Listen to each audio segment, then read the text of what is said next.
Hajde da otkrijemo značenje nominativa na primjeru Ana radi zadatak. Nominativ je imenica Ana.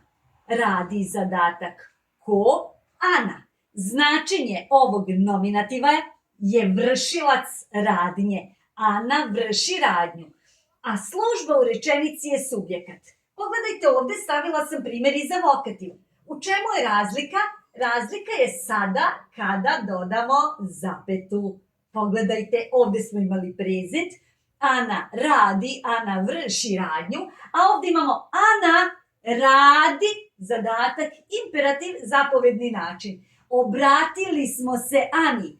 Znači, značenje obraćanja. Vokativ može da ima i značenje dozivanja. Koja je služba vokativa? Nema. Vokativ ima samo značenje, nema službu. Eto ovako, jel da?